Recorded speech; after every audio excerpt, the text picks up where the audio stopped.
The afternoon sun hung low, brushing gold across the quiet street. A tall, thin teenager walked slowly along the sidewalk, his backpack slung over one shoulder, a basketball still spinning lazily in his hand. He had just left the neighborhood court after playing with friends, sweat drying on his forehead, earbuds tucked in as music hummed softly. His world at that moment was simple: beats, the sound of his shoes on the pavement, and the smell of freshly cut grass. He lived just a few blocks away, close enough to know every crack on the sidewalk. He had walked this path hundreds of times, but today something in the air felt slightly off. Maybe it was the silence. The street was usually filled with voices, cars, dogs barking behind fences. Today it was too still. As he turned the corner, a police cruiser slowed down behind him. The hum of the engine caught his attention, but he didn't think much of it. Police cars passed through all the time. He kept walking, his music still playing. A few seconds later, the sound of tires crunching on gravel made him glance over his shoulder. The cruiser had stopped. Two officers sat inside, staring at him through the open window. He tugged one earbud out, confused. The officer on the driver's side called out, "Hey, you! Come here a second." He hesitated. "Me? Yeah, you. Come here." His first thought was that maybe he'd dropped something or that they were asking about someone in the area. He walked over, a little nervous but trying not to show it. One of the officers, a middle-aged man with sunglasses pushed up on his head, gave him a quick up-and-down look. "What are you doing around here?" the officer asked. "Just heading home from basketball," he said politely, keeping his tone even. He nodded toward his ball and backpack, hoping that would be enough. The other officer, younger, leaned out of the passenger window. "You live around here?" "Yes, sir." 2 blocks that way," he pointed. "Got ID on you?" the younger officer asked. He blinked, surprised. It's in my bag. I can get it if you want." "Go ahead," the older one said, stepping out of the car. He felt his chest tighten a little. He'd seen things online about situations like this, where something small could turn bad fast. He moved slowly, unzipping his backpack. "It's in the side pocket," he said, keeping his voice calm. "I'm just getting my wallet." The officer watched closely, one hand resting on his belt. The other officer came around from the passenger side now, standing a few feet behind. The teenager's fingers shook slightly as he pulled out his wallet and handed it over. The older officer flipped it open, scanning the student ID. "You're a student at East Ridge High?" "Yes, sir. I'm a junior." The officer nodded but didn't seem convinced. "We got a call about a suspicious person in the area," he said. "Oh," the teen replied softly. "Was it me?" "Hard to say," the younger officer said. "You match the description. Hoodie, backpack, dark clothing." He looked down at himself. He was wearing his school sweatshirt and basketball shorts. "I wear this every day," he said quietly. The officers exchanged a glance. The older one handed the ID back but didn't get in the car. "You said you live close?" "Yes, sir. 2 blocks down Maple Avenue. Mind if we walk you home?" the younger officer asked, voice almost too casual. He hesitated again. That's okay. My mom's home. I can walk." The older officer smiled faintly, though it didn't reach his eyes. "Let's just make sure, all right?" There was something in his tone that made the teenager's stomach twist. He wanted to say no, but the words caught in his throat. He nodded instead and started walking slowly, the 2 officers trailing behind him. Every few steps he could feel their eyes on his back. He wished his music was still playing, but now the world was painfully quiet. His hands felt heavy at his sides. His heart thumped loud enough that he could hear it. Halfway down the block, the older officer asked, "So what's your name?" He answered softly, "You play ball for your school?" "Yes, sir." "Point guard." The officer gave a small nod. "You must be pretty good then." "I'm okay," the teen replied. He didn't know what else to say. The younger officer's voice broke in. "You said your mom's home? What does she do?" "She works for the government," he said. He didn't go into detail. His mom always told him to stay polite, stay calm, answer only what's asked. They reached the corner of Maple Avenue. His house was visible now, the familiar blue mailbox and trimmed hedges. Relief washed through him. "That's my place right there," he said, pointing. Before he could step forward, the older officer said, "Hang on a second." He froze. "Something wrong?" "Just checking," the man said, glancing at his partner. "You sure this is your house?" "Yes, sir." The younger officer spoke again. "Mind if we talk to your mom?" "Just to confirm." His shoulders slumped slightly. I guess. She's inside. He walked toward the front steps, the two officers following closely. His pulse raced faster now, not out of guilt but out of frustration and fear. He had done everything right. He was polite, respectful, calm. But somehow it wasn't enough. He reached for the doorbell, but before he could press it, the sound of an engine grew louder from behind. A black SUV turned onto the street, moving faster than usual. It slowed suddenly, stopping behind the police cruiser. The door swung open.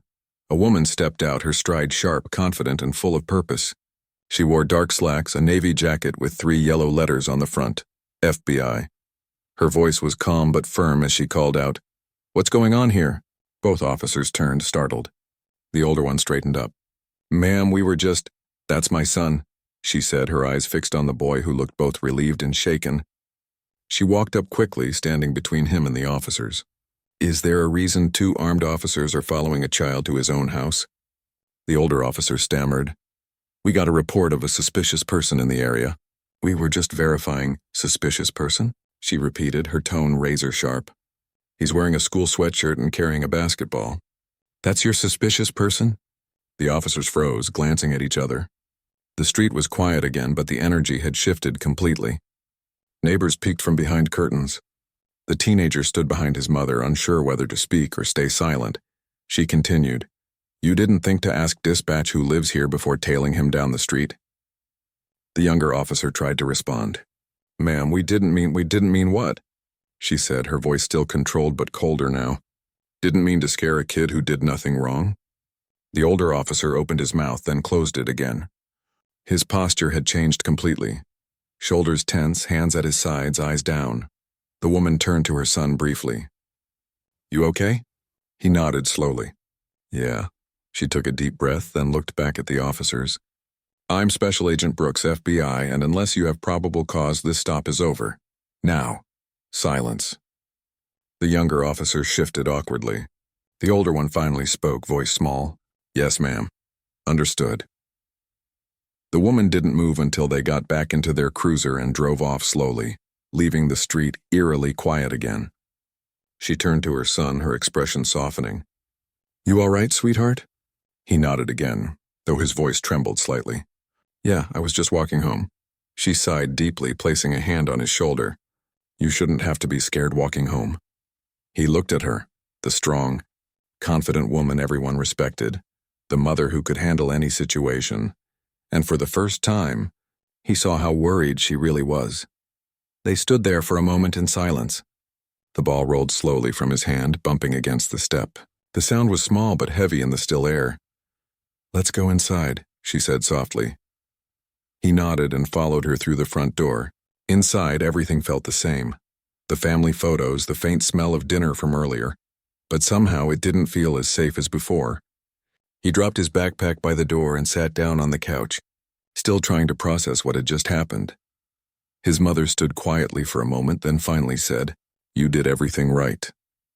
"I didn't do anything," he murmured. "That's what I mean," she replied. "You stayed calm. You followed directions. You did exactly what you should have," he nodded slowly, staring down at the floor. "They thought I was someone else." "They didn't think," she said quietly. "They assumed?" The room went silent again. She took off her jacket and hung it on the hook near the door. The golden letters on it caught the light, a reminder of her authority, her training, and the fact that it had taken that badge to make those officers back down. Outside, the sun had almost disappeared, leaving a soft orange glow over the street. The police cruiser was gone. The quiet had returned, but the air still felt thick with what had happened. She looked at her son again and forced a small smile. "Go wash up. I'll heat dinner." He nodded and walked down the hall. She stood by the window, watching the empty street, her reflection faint against the glass. In her chest, pride and fear mixed together. Pride that he had handled himself so well, and fear of what could have gone wrong if she hadn't driven down that street at the exact right moment. She whispered softly, almost to herself, "Never again." The next morning began quietly. The air was cool and the streets were calm, but inside the house the feeling from the night before still lingered. The young boy sat at the kitchen table, poking at his breakfast. His mother moved around the kitchen, pretending everything was normal, but her eyes were tired and her movement slower than usual. He didn't know what to say. Part of him wanted to talk about what happened, but another part of him wanted to forget it. He stared at his cereal, the milk slowly turning warm until his mother finally sat down across from him. "You didn't sleep much, did you?"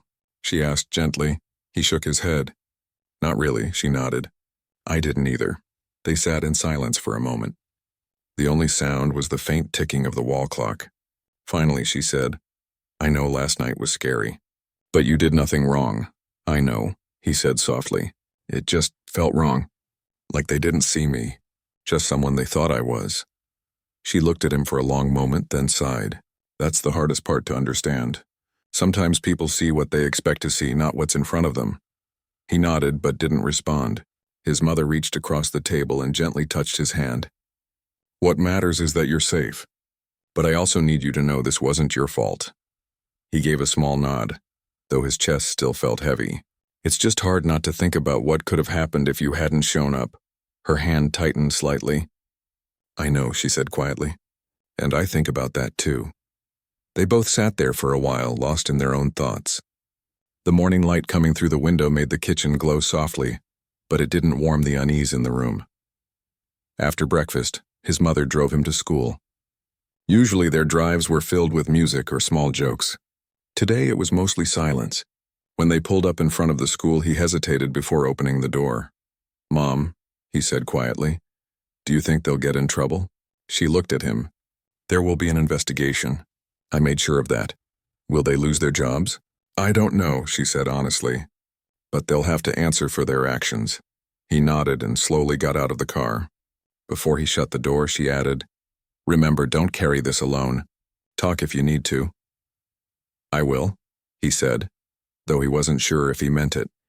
Inside school, everything looked the same. Students laughing, teachers calling out greetings, the echo of lockers closing. But for him, everything felt different. He walked down the hall feeling a strange mix of pride and discomfort. Some of his friends had already seen the short clip someone's neighbor recorded on their phone. It had spread around the neighborhood overnight. People were talking. At lunch, his best friend leaned across the table and whispered, "Hey, that was crazy, man. Your mom's like, an agent for real?" He nodded. "Yeah, she's been for years. Dude, that's wild. Those cops didn't know who they were messing with." He forced a small smile, but inside it didn't feel like something to brag about. "Yeah," he said. "It wasn't really funny, though." His friend's grin faded. "Yeah, I get that." Later that day, one of his teachers asked to speak with him privately. She was kind, someone he trusted. "I heard about what happened," she said gently. "Are you okay?" He shrugged. "I'm fine." "It's okay if you're not," she said. "Things like that can shake you." "I just want to move on," he said quietly. She nodded, giving him a look full of understanding. "That's fair. But remember, if you ever want to talk, I'm here." He thanked her and went back to class. He kept his focus on his work, but every now and then, his mind drifted back to the flashing lights, the officer's stares, and the sound of his mother's voice when she appeared. When the final bell rang, he walked out of the building and saw the familiar black SUV waiting near the curb. His mother was on the phone, her face serious. She ended the call as he opened the door. "How was school?" she asked, trying to sound casual. "Okay," he said. "People kept asking about last night." She sighed. "I figured that might happen." "It's weird," he said. "Everyone thinks it's cool that you showed up like that. But I don't feel cool about it. I just feel embarrassed." She looked at him. "Embarrassed?" He nodded. "Yeah, I didn't do anything wrong, but everyone's looking at me like I was part of some big scene." Her expression softened. "You didn't create that moment, they did. And you handled it better than most adults would have." He looked out the window as they drove. The city rolled by. Shops, kids riding bikes, people walking dogs. Life kept going, even when you wanted it to stop for a second so you could catch your breath. That evening, when they got home, his mother got another call. He could tell by her face that it was related to the incident. She walked into the kitchen and spoke in a low, firm voice. After a few minutes, she hung up and sighed.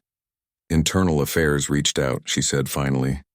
"They're reviewing the officer's conduct. I'll have to give a formal statement." He nodded. "Are you mad?"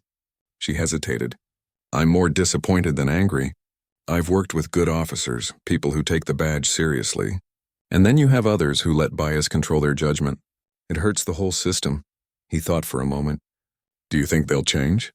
Some might, she said. But real change takes time. The night grew quieter. After dinner, he went to his room. He picked up his basketball, spinning it on his finger just like he did on his walk home before everything changed. It wobbled, then fell, hitting the floor softly. He sat on the edge of his bed, staring at the ball. His mother knocked on the door a few minutes later. "Can I come in?" she asked. Yeah, she stepped in and sat beside him. "You've been quiet all day." "I'm just thinking," he said. "About what?" He paused. About how fast everything changed. One minute I was just walking home, and the next, it felt like I didn't even belong in my own neighborhood. Her heart ached hearing that. "You do belong," she said softly. "Never doubt that." He nodded, but his expression didn't change. "You know what's strange? I kept trying to stay calm like you always told me, but it didn't matter. They still looked at me like I was trouble." She placed her hand on his shoulder. "You did exactly what you needed to. You stayed calm, you stayed respectful. The problem wasn't you," he looked up at her. "Then why does it still feel like it was?" Her throat tightened. She took a slow breath before answering. "Because you were made to feel powerless. That's something no one deserves. But don't let it define you. Let it make you stronger." He looked down at the floor. "You always sound so sure." She gave a small smile. "I have to be. For you." They sat there for a while, the quiet between them filled with understanding. Then she said softly, "Tomorrow we'll move forward. I promise. We'll make sure this doesn't happen again." He nodded slowly, finally allowing himself a small smile. "Okay." Before leaving his room, she looked back at him. "You're brave, you know that?" He shrugged. "I just did what you told me to." "That's what bravery looks like sometimes," she said gently. "Doing the right thing even when you're scared." After she left, he lay back on his bed, staring at the ceiling. The sound of crickets outside filled the room. He closed his eyes, replaying everything again. The flashing lights, his mother's voice, the feeling of relief when it was over. But this time, instead of fear, another thought entered his mind. Maybe what happened could mean something more. Maybe it could change something, even if just a little. He didn't know how yet, but he wanted to believe it. Down the hall, his mother sat in her office, typing up her report for the bureau. Her fingers moved slowly over the keyboard. Each word reminded her not only of her job, but of her role as a mother. For years she had worked to protect others, but nothing compared to the instinct of protecting her own child. When she finished, she leaned back in her chair, looking at the photo on her desk, the two of them at his first basketball game. He was small, smiling proudly in his oversized jersey. She smiled faintly at the memory. That same light still shone in him even after what happened. She whispered softly, "He'll be okay." Outside, the night deepened, wrapping the quiet neighborhood in calm. Inside that little house, two people sat in different rooms, both thinking the same thing, that life could change in a moment, but courage and love could steady even the roughest storms. The days that followed felt like a blur. Everything at home seemed normal again, but deep down, both mother and son knew things had changed. The boy tried to focus on school, homework, and basketball, while his mother went back to her usual work at the bureau. Still, the memory of that evening refused to fade away completely. One afternoon, his mother received a call from Internal Affairs. They wanted her to come in for a formal interview regarding the incident. She knew it was part of the process, but the thought of reliving that moment made her tense. She took a slow breath before agreeing to the appointment. She didn't tell her son right away. She didn't want him to worry more than he already did. That same evening, as she cooked dinner, she noticed him sitting quietly at the table, scrolling on his phone. "You okay?" she asked. He nodded but didn't look up. "Yeah, just looking at something. What's that?" He hesitated before showing her. It was a short video someone had posted online. It showed the police officers stopping him and then her stepping in. The video had spread more than she realized. There were comments, thousands of them. Some supportive, others harsh. People arguing back and forth. It was everywhere. Her heart sank. "You've been reading the comments?" "Yeah," he said softly. "Some people are saying I overreacted. Some are saying you used your job to get them in trouble." She sighed deeply and put down the spoon she was holding. "People will always have opinions, especially when they don't know the full story." He scrolled a little more. It's weird. I didn't ask for this. I just wanted to go home. She came over and sat beside him. I know. And I'm sorry this had to go public, but what happened matters. It's not just about us. It's about what's right. He looked up. Do you ever get tired of fighting for what's right? She smiled faintly. Every day. But that's how I know it's worth it. He leaned back, thinking. You think people like those officers can change? I think they can learn, she said. But it takes time, and it takes people who are willing to hold them accountable. The next morning, she got ready early and left for her meeting. She wore her usual navy suit, but inside she felt more like a mother than an agent. When she arrived at the office, she was greeted by the investigator in charge. He was polite but serious. They sat in a quiet room and he began to ask questions, step by step, about what she saw, what she said, and how the officers reacted. She answered each question carefully, keeping her voice calm. But every time she replayed that moment, in her mind, seeing her son standing there frightened and confused, her chest tightened. When the interview ended, the investigator thanked her for her time and assured her that the matter would be handled properly. As she walked out of the building, she paused for a moment, taking in a deep breath. She had seen a lot in her career, but nothing had hit her like this. It wasn't just another case, it was personal. At home that evening, her son was doing homework at the kitchen table. When she walked in, he looked up. How did it go?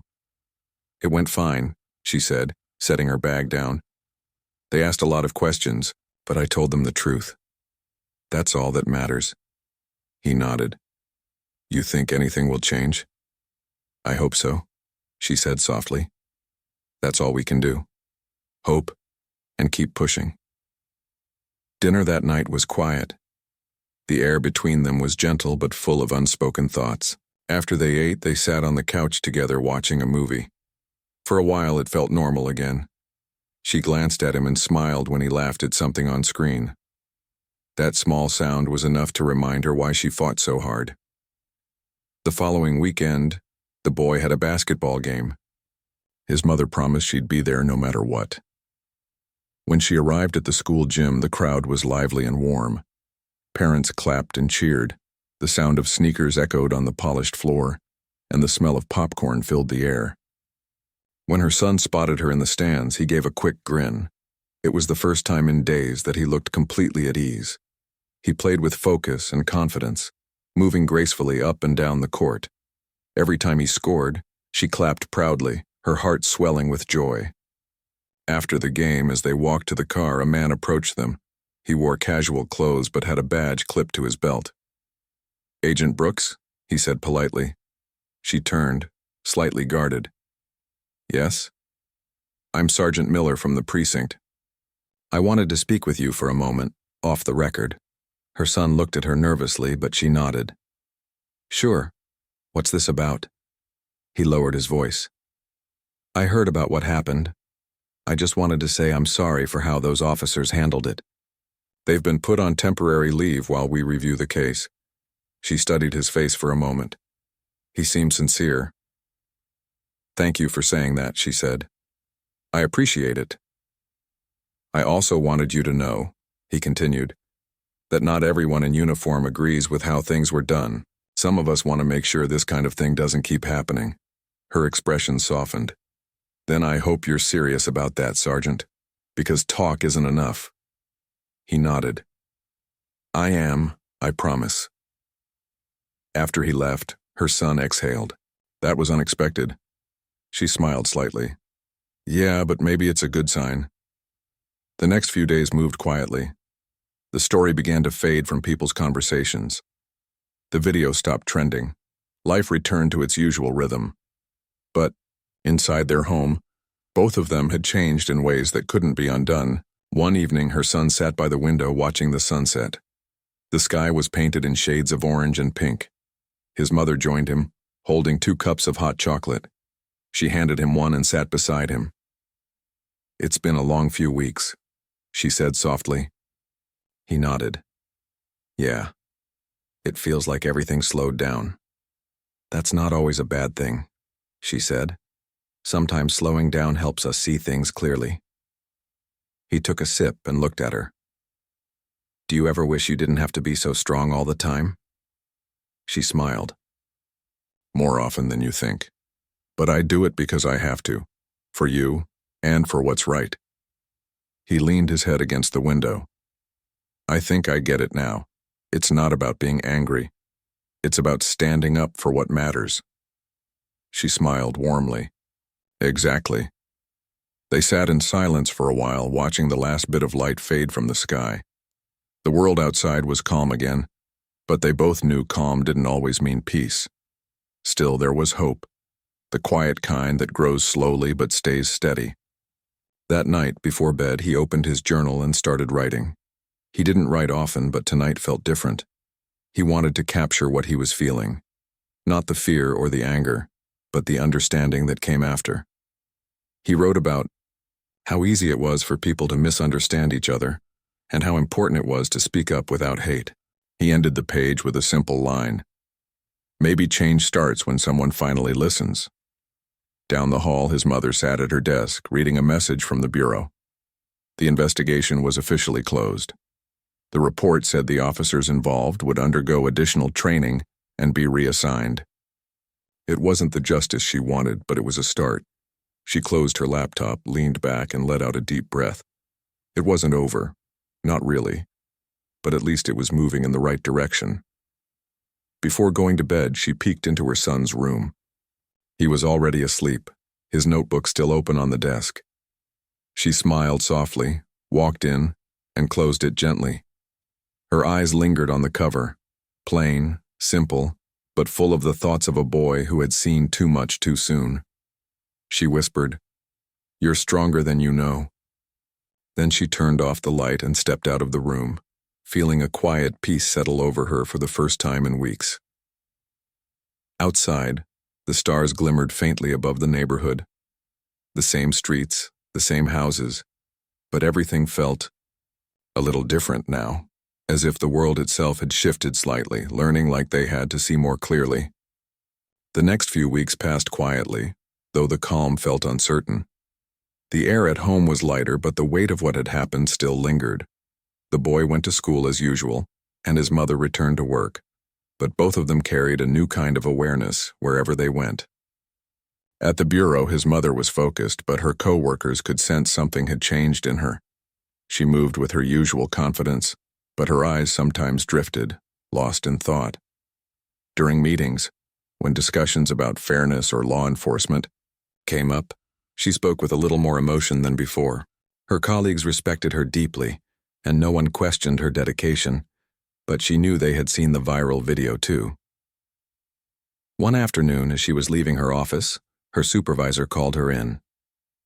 "You did the right thing that day," he said, leaning back in his chair. "And you handled the aftermath with grace. Not everyone could do that." She nodded. "Thank you. But I still wish none of it had happened."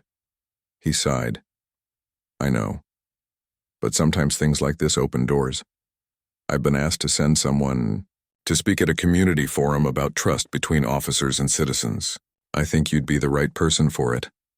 She hesitated. "You want me to speak?" "Yes," he said. "Not as an agent, but as a mother and as someone who's lived it." She thought for a moment. "All right, I'll do it." That evening, when she told her son about the event, he looked nervous. "You're really going to talk about it in public again?" She smiled gently.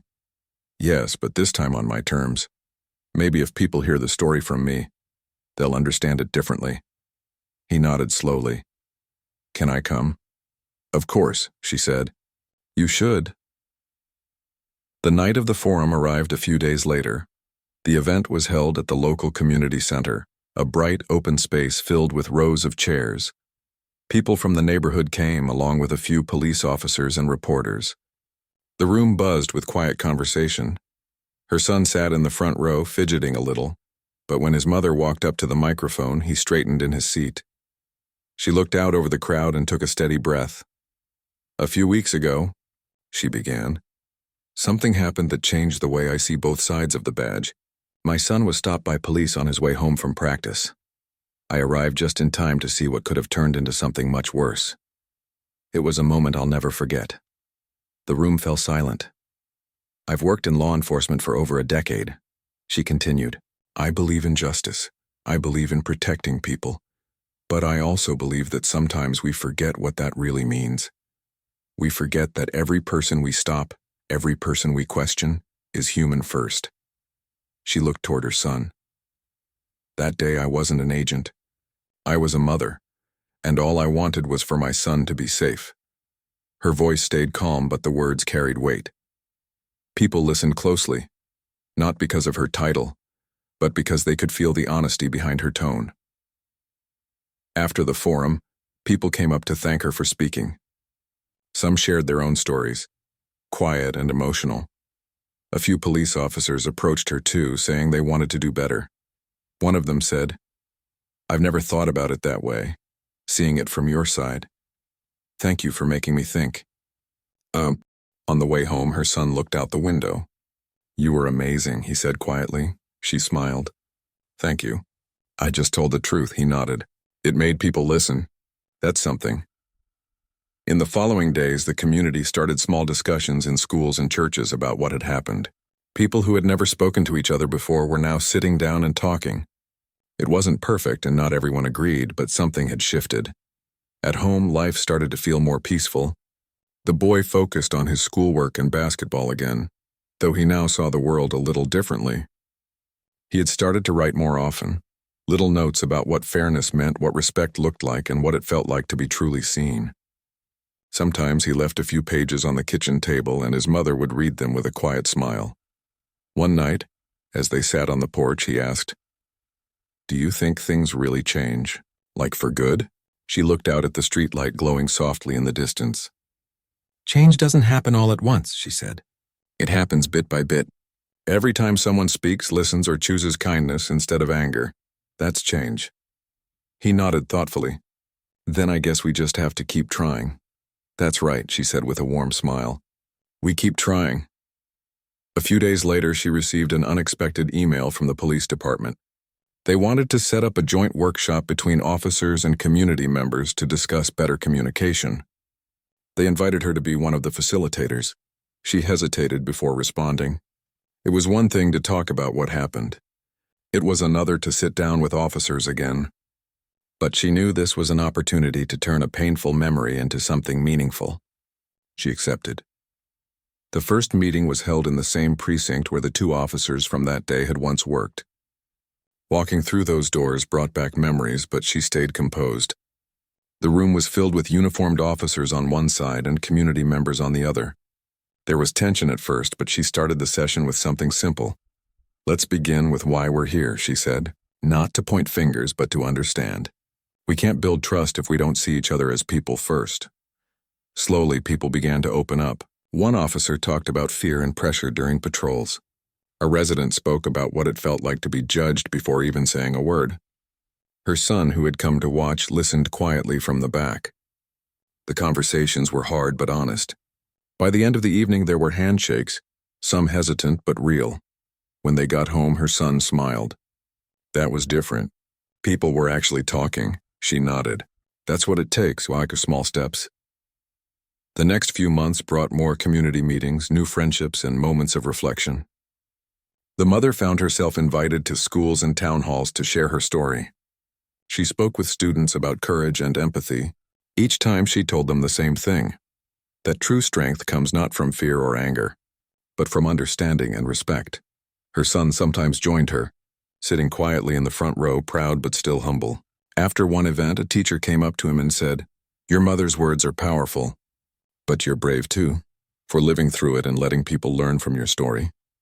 He smiled shyly and said, "I just want things to be better." At home one evening, they cooked dinner together, something they hadn't done in a while. Laughter filled the kitchen as they talked about school, friends, and normal things again. For the first time in months, life felt simple and full of hope. Before bed, his mother checked her emails one last time. There was a new message, this time from one of the officers who had been suspended.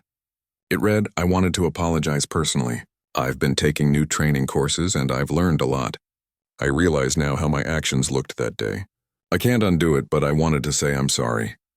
She read the message twice, then quietly smiled. She didn't reply right away. Instead, she closed the laptop and sat for a long time in thought. Forgiveness was not easy, but maybe this was a start. In her son's room, he was already asleep, his journal resting beside him. She gently tucked him in, then stood by the window watching the soft glow of the streetlights. The world outside seemed calm, and for once, she let herself believe that things could truly get better. As she whispered goodnight, she thought about how far they had come, from fear to understanding, from silence to speaking out. And even though the road ahead would have challenges, she knew one thing for certain: together, they would face it with courage and hope.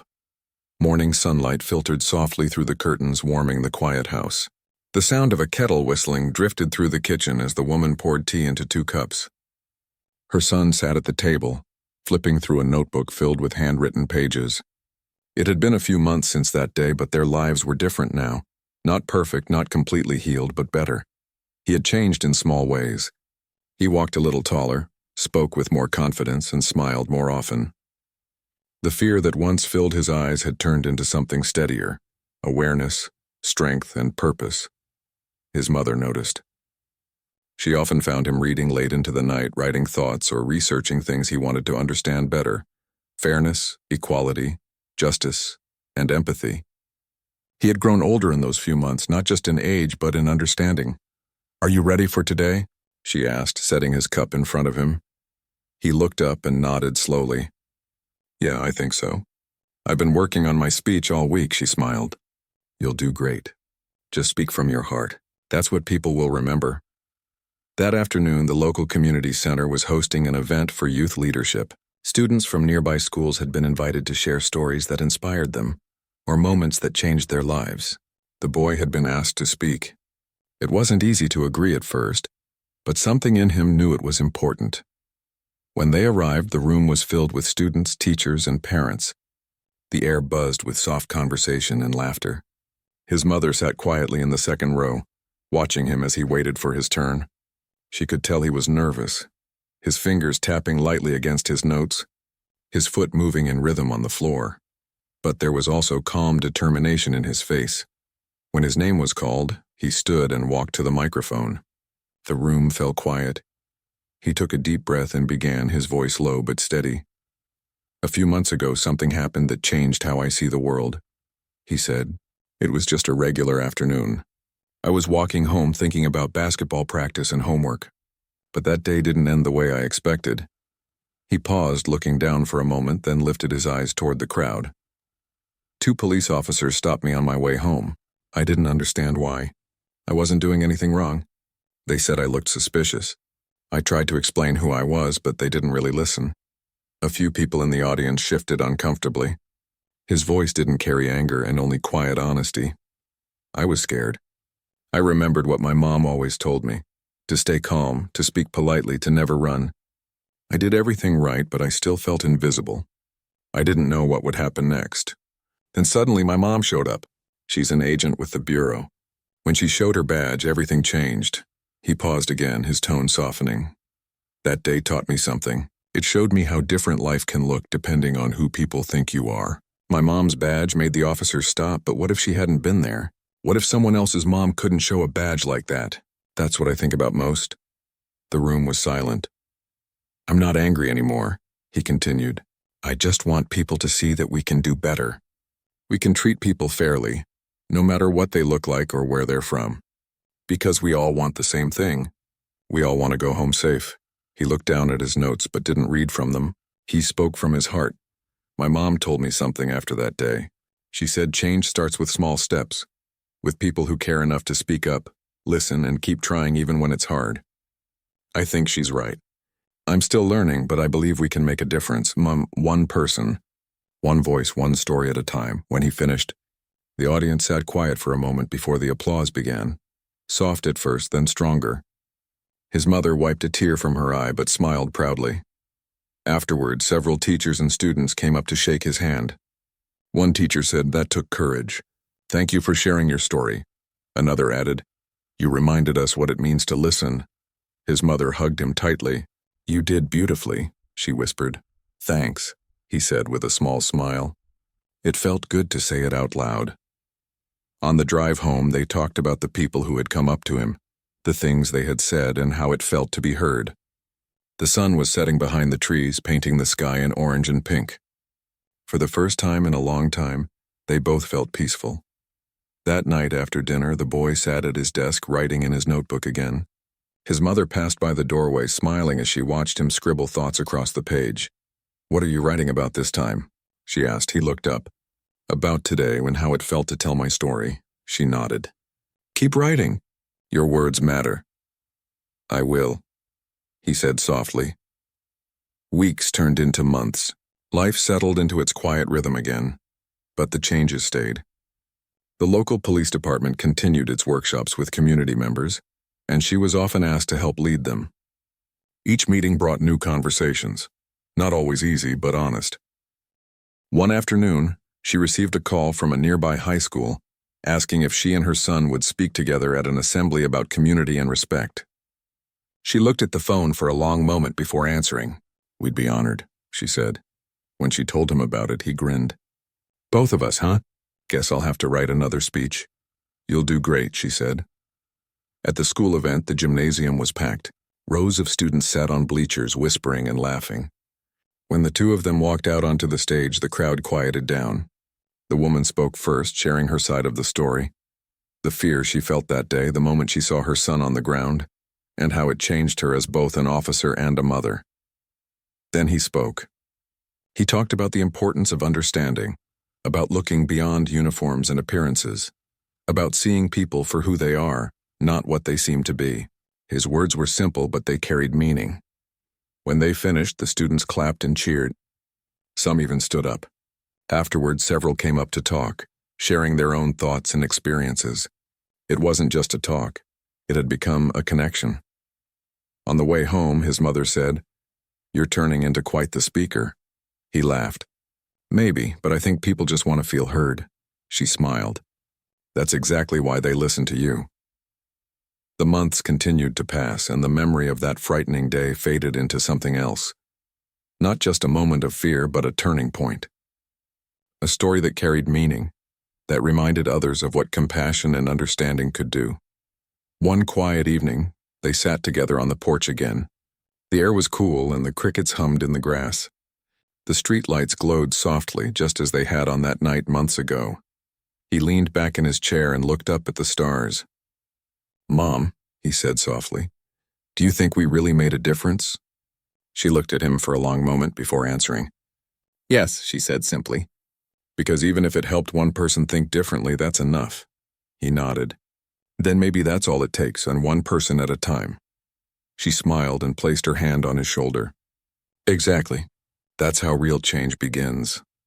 The night settled into peaceful silence.